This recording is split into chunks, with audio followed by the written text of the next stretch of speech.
Azərbaycanda istintaq təcridxanalarında çalışan əməkdaşların əksəriyyətinə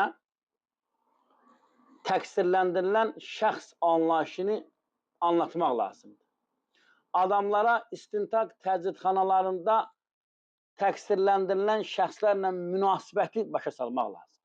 Adamlar bəzi hallarda istintaq təcridxanalarına gələn təqsirləndirilən şəxsi elə qarşılayırlar. Sanki 10 ilin, 15 ilin qatı bir cinayətkarın qarşılayırlar.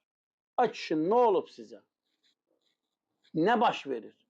Adam maşından düşən kimi cibində nə var qoy ortalığa, ayaqları cüt qoy, məhkum kimi dur, ondan bura bilirsən haradır, ağlın hara gedir, nə bilim, ağlın hardadır, bu nə zehniyyətdir?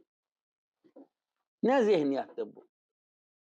Adamı dərhal bükürlər, üzü duvara döndər, əli yuxarı qaldır, ayağın birini qaldır, ayağın birini əy, birini düzəlt. Bu nə zehniyyət? Bax, bu nə zehniyyət? Hələ adam təqsirləndirilən şəxsdir ki, adam təqsirləndirilən şəxsdir. Adam sabah gedər, sanksiya müddəti bitəndən sonra 3 aydan sonra, 2 aydan sonra, 4 aydan sonra bəraət alar.